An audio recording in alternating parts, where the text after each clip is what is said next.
And welcome to my channel. मैं रेवती हूँ। मैं इस चैनल पे बताती हूँ लॉ ऑफ अट्रैक्शन की जर्नी को इजी एंड एफर्टलेस बनाकर अपने डिज़ायर को किस तरीके से आप जल्द से जल्द पूरा कर सकते हैं। तो जुड़े मेरे साथ। अगर सब्सक्राइब नहीं कर रखा है तो सब्सक्राइब करें और लाइक का बटन दबा के ये बताएं कि मैं जो कंटेंट बना रही हूँ आपको पसंद आ रहा है। तो आज मैं लेके आई हूँ ये वीडियो उन लोगों के लिए जो किसी फाइनेंशियल फ्रॉड के शिकार है या किसी को कर्ज दे रखा है बट कर्ज वापस मिल नहीं रहा, यानी जो कर्जदार है वो आपके कर्ज के दिए हुए पैसे को वापस लौटा नहीं रहे हैं। तो आज इस वीडियो में बताऊंगी आप लॉ ऑफ अट्रैक्शन यूज़ करके इन दोनों प्रॉब्लम से किस तरीके से छुटकारा पा सकते हैं। तो अब शुरू करती हूँ।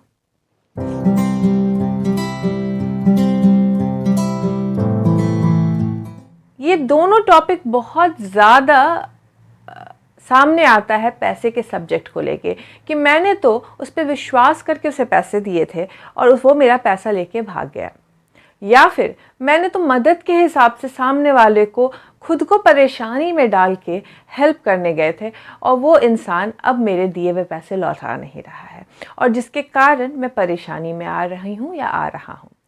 जब हम किसी को कर्ज देते हैं पैसे उसकी मदद करने के लिए, तो हम सोचते हैं कि हमने उस इंसान की मदद की है और एक टाइम लिमिट दे देते हैं कि इस टाइम लिमिट में रिटर्न कर देना। वो भी इंसान जब कर्ज लेता है तो सोचता है कि मैं रिटर्न कर दूंगा। ज़्यादातर लोग कर्ज इसलिए लेते हैं, सोचते हैं कि मैं रिटर्न कर दूंगा। कुछ एक ही लोग होते हैं जो कर्ज किसी बुरे इरादे से लेते हैं। लेकिन क्या होता है जब हम किसी को कर्ज दे रहे हैं तो हम किस वाइब्रेशन में? हम वाइब्रेशन में हैं कि वो इंसान बहुत नीडी है। हम इस वाइब्रेशन में हैं कि वो इंसान बहुत परेशानी में है और फिर हम उसे फाइनेंशियल हेल्प करने जाते हैं और जैसे ही पैसा हमारी अकाउंट से उसके अकाउंट में जाता है उस दिन के बाद से हमारा जो वाइब्रेशन है उसकी नीड, उसकी परेशानी, उसकी बेचारगी के पे तो था ही, साथ बसाथ हमारा फोकस चला जाता है अपने पैसे पे भी जो हमसे दूर गया है और कहीं ना कहीं हम ये वाइब्रेशन क्रिएट कर देते हैं कि पैसा हमसे दूर चला गया है। अब क्या है, आपने ऑलरेडी उस इंसान को नीडी समझ रखा है, आपने ऑलरेडी उस इंसान को कमी में समझ रखा है, आपने अपने पैसे भी वहाँ भेज दिए। यानी वो इंसान जब तक आप अपना वाइब्रेशन चेंज करोगे नहीं उस लायक बनेगा नहीं कि आपको वो पैसे दे। और साथ बसाथ फियर भी आने लगता है, पैसे नहीं आए तो, पैसे नहीं मिले तो, पैसे चले गए तो, और वो फियर और ज़्यादा सिचुएशन क्रिएट करता है उन कर्जदारों के लिए कि वो कर्ज में दबे रहे। अगर आप किसी की मदद करना चाहते हैं पैसे देके तो सबसे पहले उस इंसान को नीडी समझना बंद कर दे, उस इंसान को परेशानी में समझना बंद कर दे, उस इंसान को अपने से कम समझना बंद कर दे और दिए हुए पैसे को कर्ज के रूप में ना सोचे आपने एक चैरिटी की है, यानी आपने किसी की हेल्प की और उस पैसे को भूल जाए। बहुत मुश्किल है लेकिन करके देखें, क्योंकि जब आप ये वाइब्रेशन में आते हैं कि वो पैसे चले गए और आप अपने उस इंसान को नीडी, बेचारा, गरीब या परेशानी में समझना बंद कर देते हैं तो धीरे धीरे आप साइमन बन जाते हैं और उस इंसान की हेल्प करने लगते हैं ताकि वो प्रॉस्परस हो जाए और जैसे ही वो प्रॉस्परस होगा आपके कर्ज के पैसे लौटा देगा। लेकिन जब हम किसी को कर्ज देते हैं तो हम उसको प्रॉस्परस समझते ही नहीं है, क्योंकि हमारे अंदर एक वाइब्रेशन चलता है कि वो प्रॉस्परस कैसे हो सकता है, उसने तो मुझसे कर्ज लिया है। तो कहीं ना कहीं हमारे लैक का वाइब्रेशन उस इंसान के लिए चालू रहता है। और जैसा नेविल ने बताया, जैसा मैंने पिछले वीडियो में आप लोगों को समझाया है कि क्रॉस उठाने के लिए साइमन बनो, यानी किसी की हेल्प करना चाहते हैं, पैसे से बिल्कुल करें लेकिन इमेजिनेशन से भी हेल्प करें उसकी। इमेजिन कीजिए उस इंसान को कि वो प्रॉस्परस है, इमेजिन कीजिए उस इंसान को कि वो बहुत माला माल है, इमेजिन कीजिए उस इंसान को कि वो बहुत खुश है। ये नहीं इमेजिन कीजिए कि खुश होकर पैसे आपको दे रहा है, बस इमेजिन कीजिए उसके पास बहुत पैसे आ गए हैं। जब आप अपना ह्यूमन इमेजिनेशन उसकी प्रॉस्पेरिटी, उसकी खुशहाली, उसकी वेलबींग में लगा देते हैं और अपने उस लैक, उस कमी, उस बेचारगी वाले वाइब्रेशन को कम कर देते हैं, तो वो इंसान जो कर्जदार है आपका वो अपने आप प्रॉस्पर करने लगता है। और जब उसके पास पैसे आ जाएंगे और वो अच्छा इंसान है तो वो क्यों नहीं आपके पैसे लौटाएगा। कोई भी पैसा लेता है और नहीं चुका पा रहा है किसी न किसी मजबूरी के कारण। तो जब वो अपनी मजबूरी के कारण पैसे नहीं चुका पा रहा है, क्योंकि आप भी उसको मजबूर समझ रहे हैं, जिस दिन आप उसको मजबूर समझना बंद कर देंगे और उसको प्रॉस्परस समझना शुरू कर देंगे तो वो पैसे लौटा देगा। दूसरा वाइब्रेशन चालू हो जाता है जब पैसे नहीं मिलते हैं उस इंसान को फ्रॉड समझने की। गुस्सा आने लगता है, पैसे लेके बैठ गया है, देखो ये तो अपने तो खर्चे चल ही रहे हैं उसके, अपना तो रेंट पे कर ही रहा है वो, अपना तो खाना खा ही रहा है वो, बट मेरे पैसे नहीं चुका रहा है।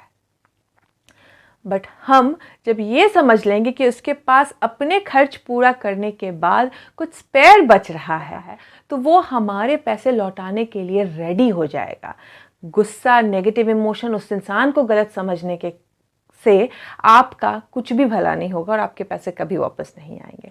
तो अब मैं समराइज करती हूँ कर्ज के पैसे कैसे वापस आएंगे। और वीडियो के एंड में भी देखिएगा, मैं एक छोटी सी टिप दूंगी जिसमें आपको कर्ज, फ्रॉड, इसके बिना भी लाइफ का एक और ऑप्शन अवेलेबल है वो पता चलेगा। तो पहली बात, आपको वही कर्ज के पैसे वापस चाहिए तो सबसे बड़ी बात है उस पैसे पे ध्यान देना बंद कर दे। समझे आपने एक जुआ खेला और जुए में वो पैसे हार गए। जब आप इस चीज़ का क्लोजर एक्सेप्ट कर लेंगे कि वो पैसे चले गए हैं तो आपका फोकस उस पैसे से हट जाएगा, बल्कि उस पैसे पे चला जाएगा जो आप क्रिएट करना चाहते हैं। ठीक है। दूसरा, उस इंसान जिसने कर्ज लिया है उस इंसान को गरीब, बेचारा, मजबूर, परेशानी में है ऐसा समझना बंद कर दे। या फिर उस इंसान को मतलबी, फ्रॉड, बहुत ही बेकार इंसान है, सबसे पैसे लेके बैठ जाता है, ये भी समझना बंद कर दे।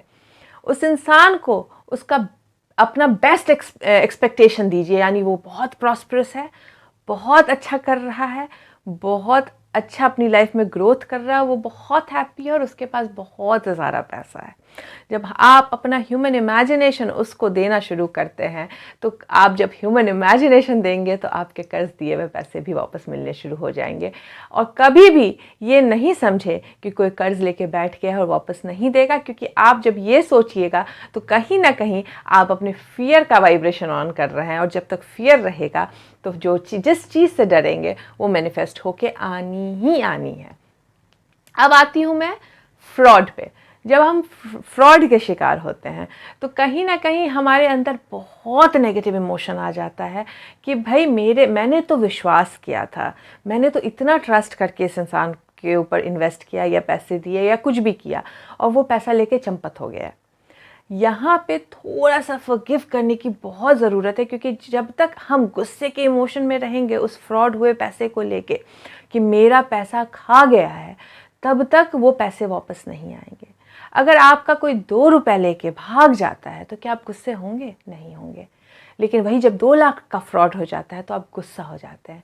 उसके पीछे रीज़न ये होता है कि हमें लगता है कि मैं 2 रुपए तो बहुत आराम से क्रिएट कर लूँगा, बट 2 लाख क्रिएट करने के लिए मुझे 5 साल पीछे चला गया हूँ या 10 साल पीछे चला गया हूँ या फिर बहुत पीछे चला गया हूँ।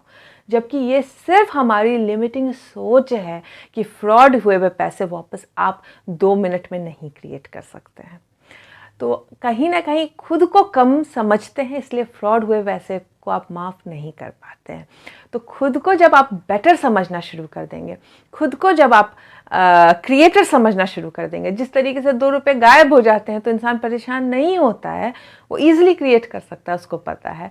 वैसे ही वो वाइब्रेशन जब आप 2 लाख, 2 करोड़, 2 अरब के लिए भी बनाना शुरू कर देंगे कि गायब हो गए तो क्या हुआ, आई कैन क्रिएट न्यू, तो क्या होगा पता है, वो फ्रॉड हुए पैसे भी वापस आ जाते हैं। बट फोकस वहाँ नहीं करना है, क्योंकि फोकस अगर करेंगे उस फ्रॉड हुए पैसे पे तो आगे और भी सिचुएशंस बनेंगे कि फ्रॉड आपके साथ लगातार होता रहे। कभी भी कर्ज दिए और पैसा नहीं लौट रहा है या फिर फ्रॉड हुआ है और आप अब खुद को कोस रहे हैं, खुद के डिसीजंस को कोस रहे हैं, उस इंसान को कोस रहे हैं या ट्रस्ट का इशू हो रहा है, इन सारी चीज़ों को लेके दूसरे को ब्लेम करना बंद करें और खुद को भी ब्लेम करना बंद करें और यहाँ से अपने क्रिएशन के पावर को स्ट्रॉन्ग करें।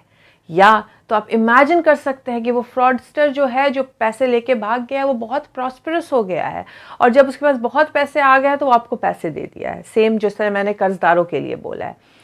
अब दूसरा ऑप्शन जो मैं बताने वाली हूँ वो ये है कि खुद को इमेजिन कीजिए कि आपके पास इतना पैसा है, इतना पैसा है कि डजेंट मैटर कोई कितना भी लेके जाए, आप वापस क्रिएट कर लीजिएगा। आपके पास इतना पैसा है कि आप एक नहीं 50 लोगों को ऐसे ही दान में दे रहे हैं उतने पैसे जितना पैसा उस इंसान ने कर्ज में लेके नहीं लौटा रहा है। या तो इमेजिन कीजिए, यानी ईगो जब जागता है तो लगता है नहीं मेरे वही पैसे वापस आने चाहिए, तो फिर उस इंसान को प्रॉस्परस देखिए, गुस्से का इमोशन खत्म कीजिए, फियर का इमोशन खत्म कीजिए। या फिर ईगो नहीं जाग रहा है, अगर खुद को एम्पावर करना चाहते हैं तो उस पैसे को कंप्लीटली भूल जाइए और लग जाइए क्रिएशन के बारे में सोचने के लिए कि मैं वेल्थ कैसे क्रिएट करूंगा, मैं पैसा कैसे बना सकती हूँ कि इतना पैसा हो जाए कि ये क्या इसके जैसे से 10 लोगों के ऊपर मैं पैसा भी दूं तो भी मेरे पास पैसे की कमी कभी ना हो। मनी अफर्मेशन सुने, ग्रैटिट्यूड वॉक करें जितना पैसा है उस पैसे को लेके, यानी जितना पैसा अभी बैंक में है चाहे वो 1 रुपया ही क्यों ना हो, उसको ग्रैटिट्यूड दे और देखे अपने बैंक बैलेंस को बढ़ते हुए, देखे जो बुरी इन्वेस्टमेंट हुई थी उसको अच्छे इन्वेस्टमेंट में बदलते हुए, देखे जो कर्जदार पैसा लेके नहीं लौटा रहा था सामने से फ़ोन करके पैसा देके जाएगा। जब हम दूसरे को बेचारा समझना बंद कर देते हैं, जब हम दूसरे को फ्रॉड समझना बंद कर देते हैं तो दूसरा हमें अपना वो डायमेंशन दिखाता है जो हम कभी सोचे भी नहीं थे। होपफुली ये वीडियो समझ में आई हो और पसंद आई है तो लाइक का बटन दबाएं। मिलती हूँ मैं नेक्स्ट वीडियो में। Take care, good bye.